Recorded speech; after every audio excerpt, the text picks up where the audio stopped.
Olá a todos, sejam muito bem-vindos ao Cachimbo Filosofal. Gostaria de prestigiá-los com mais uma resenha, mais uma visão acerca de uma obra do mundo antigo, dessa vez Electra, do autor Sófocles. Electra de Sófocles narra a famosa vingança de Orestes contra a sua mãe, Clitemnestra, pelo assassinato de seu pai, Agamenon. Há uma versão dessa história contada por Ésquilo, na famosa Orestia, onde, dividida em 3 partes, ele narra o cenário de vingança cometido por Orestes. Na versão de Sófocles, ele vai dar uma maior ênfase à irmã de Orestes, que é Electra, sendo ela a principal influenciadora para que Orestes pudesse perpetrar a vingança. Sófocles, o autor dessa peça, nasceu ali em Colono, perto de Atenas, no século V a.C.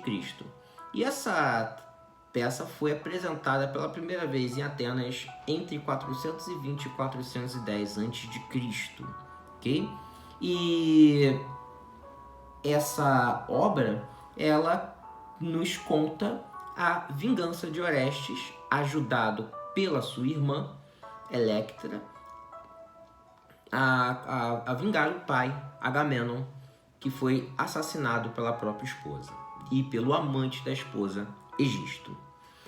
O cenário de fundo, basicamente, é o retorno de Agamenon a Micenas, após a Guerra de Troia.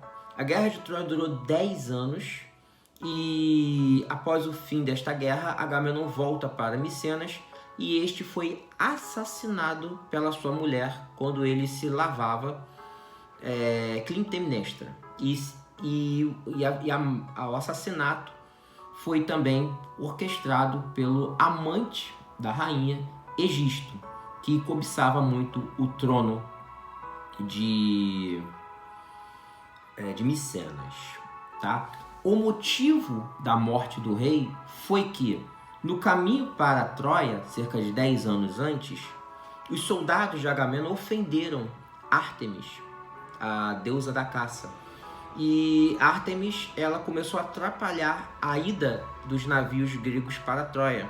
Então, Agamenon acreditou que deveria oferecer, após ouvir um oráculo, ele percebeu que precisava sacrificar sua filha, Ifigênia, para que as tropas gregas pudessem ter livre acesso pelo mar em direção a Troia.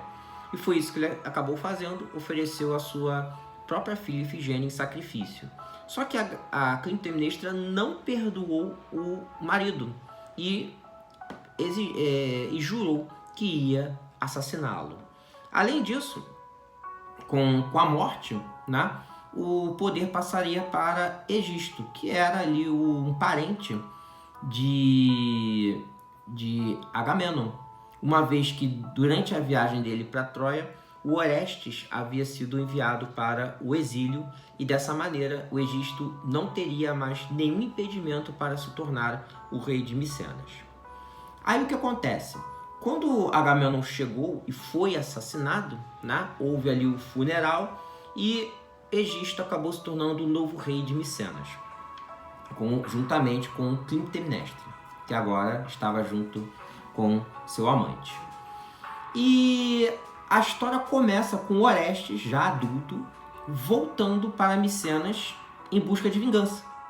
Orestes está acompanhado de um preceptor e ele avisa este preceptor que recebeu o oráculo de Apolo. E Apolo pediu para que este cometesse a vingança em nome de Agamenon. E aí o Orestes pede ao preceptor para que lance a falsa notícia de sua própria morte, de que Orestes está morto e dessa vez o trono de Micenas não tem mais nenhum tipo de ameaça e Egisto está seguro quanto a isso. E aí ele diz ao preceptor que vai visitar o túmulo do pai. Acredito que isso seja, na verdade, um plano para que o próprio Egisto pudesse afrouxar a sua segurança, já que não haveria mais nenhuma ameaça de Orestes tomar o trono, porque ele estaria morto. Entra em cena, aí é como a história de fato começa, né? A história se passa na Acrópole de Micenas, perto ali do palácio, né? De frente ali para o palácio quase. Aí entra em cena Electra. Electra está lamentando a morte do pai e pede aos deuses a volta do irmão, né? Lamentando muito. Ela tem ali várias páginas onde ela se lamuria, onde ela pede aos deuses vingança, e é realmente emocionante o amor que ela tinha pelo pai, né? Como ela não aceita tudo aquilo que ela está sofrendo pela morte do próprio pai. E para piorar ainda mais a situação, ela ainda foi colocada em casamento com um camponês, né? A mãe dela a maltratou tanto que a botou para casar com um camponês para que ele pudesse se livrar dela, entendeu? Mas esse camponês respeita a Electra, evita ter qualquer tipo de contato em relação com ela e a deixa livre para que ela possa visitar o pai cotidianamente. Então, Electra ela depois relata a sua própria irmã Crisótemis, né, que também está ali junto ao túmulo do pai, os maus tratos que vem sofrendo nas mãos de Clitemnestra, que ela desde a morte do pai vem sendo tratada como uma verdadeira escrava, né, e obrigada a casar com esse lavrador pobre. Aí a Electra tenta convencer a irmã a substituir as libações, aquelas oferendas funerárias, por mechas de cabelo das duas. E aí elas fazem uma prece a Orestes para que este possa voltar. E aí o coro de Micenas entra em cena e profetiza pela justiça. Então a gente já tem aí um primeiro cenário onde mostra o foco da história, que é a busca pela justiça através da vingança pessoal. Aí entra um outro ato. Dessa vez temos Electra junto com sua mãe Clitemnestra. E aí a Clitemnestra apresenta a sua filha as razões pela morte de Agamenon, ou seja, ela confessa o assassinato. E ela confessa o assassinato dizendo que estava em busca de justiça pelo que o Agamenon fez com sua própria filha amada, Ifigênia. Então a Clitemnestra acredita que fez algo justo, algo moral, para salvar sua honra e a honra de sua filha sacrificada. E a rainha depois oferece um sacrifício a Apolo para que ele a defenda das previsões de um sonho muito ruim que ela teve, né? Um sonho muito tenebroso. Eu vou abrir para vocês na página 38 dessa edição para ler. Clitemnestra fala para sua filha, Electra: teu pai morreu, insistes nesse assunto por minha causa, sim, por minha causa. Não serei eu quem vai negar, mas de que? A justiceira deu-me aval, fiz algo em que me secundaras, se pensaras. Esse teu pai, por quem debulha as lágrimas, foi o grego que consentiu o único na imolação de tua irmã aos deuses. Então aqui ela confessa o assassinato e não está arrependida e diz que agiu com justiça pela morte da irmã nas mãos do Agamenon, como eu bem disse. Na 39, a Electra responde: acuso que assassinaste não em nome da justiça, mas dobrada por teu macho. O que ela quer dizer aqui? A Electra não acredita na mãe e acredita que o ato que ela fez foi justamente para se livrar de Agamenon e poder casar com Egisto, seu amante. Essa é a razão, então, que Electra defende e que deixa a Clitemnestra super irada, né? Pois bem, o preceptor, então, enviado pelo Orestes, aparece e descreve a morte dele para a rainha. Electra se lamenta, chora bastante e a rainha Clitemnestra se regozija, né? Se regozija, se alegra e é estranho, né? Porque ela lamentava tanto a morte da Ifigênia, que foi sacrificada, mas ela se contenta com a morte do filho Orestes, pelo menos a falsa morte, ela não sabe.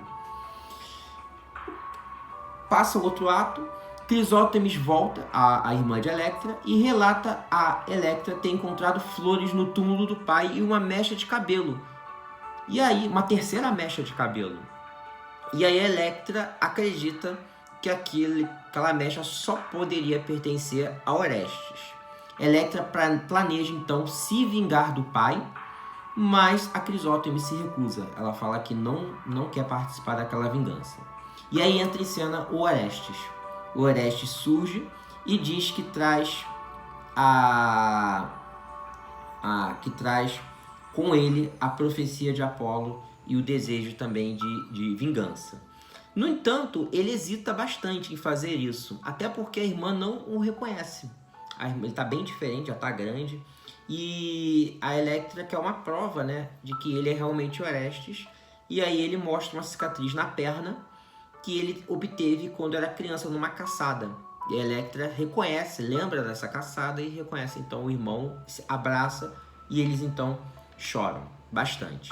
Orestes está acompanhado de um amigo chamado Pylades, né? E o Pylades vão então vingar o pai para matar a própria mãe. Mas ainda assim ele está muito hesitante. Ele acha que não sabe se realmente está fazendo o correto, se realmente deve fazer aquele ato. E aí Electra o convence de que ele está do lado da justiça e que não deve ofender os deuses, negando um pedido do deus Apolo. É nesse momento que a gente entra no ato final. O Orestes e o Pylades entram no palácio, né? Os dois entram no palácio e aí começa a ouvir gritos dentro do palácio. Nesse momento a Electra aparece e nesse ponto o Orestes aparece com o Pylades. O Orestes está cheio de sangue e ele relata que assassinou a própria mãe. Nesse ponto, a gente já vê diferenças claras do conto do Ésquilo para o Sófocles. No Ésquilo, a gente tem a morte detalhada de Clitemnestra, né? A descrição ali da morte, da cena do assassinato. Aqui não, aqui o Orestes já surge cheio de sangue com o dever cumprido. Nesse ponto, aparece o Egisto, que ele chega todo bobo, né? Acreditando que o Orestes havia sido morto e falando que ninguém mais poderia tomar a coroa dele, que ele agora era o único herdeiro do trono de Micenas.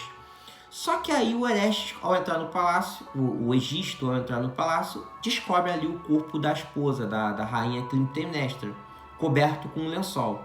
E aí tem aquele clima de suspense, o Egisto chega, tira o lençol, vê o corpo da esposa e tem um susto. Aí o Orestes entra em cena e diz que vai matá-lo no mesmo lugar onde o seu pai Agamenon foi assassinado por aquela dupla. E aí a história termina com Orestes carregando o Egisto para o local onde vai matá-lo. E aí os artistas saem em cena e acaba a peça. Bom, quais são então as minhas conclusões a respeito de Electra de Sófocles?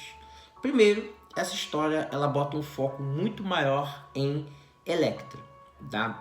Apesar do Orestes ter um papel muito importante, porque ele que mata a própria mãe, mas Electra que tem os diálogos, mostra as motivações, procura mostrar que a Clitemnestra está errada, que ela na verdade é uma vilã, e convence o Orestes a cometer o assassinato. O segundo é porque é uma história de vingança, mas é uma vingança não é uma vingança fria e calculista, mas é uma vingança com fúria, com impulsividade, né? É aquele, você vai fazer isso, depois a gente vai pensar no que fazer em seguida, tá?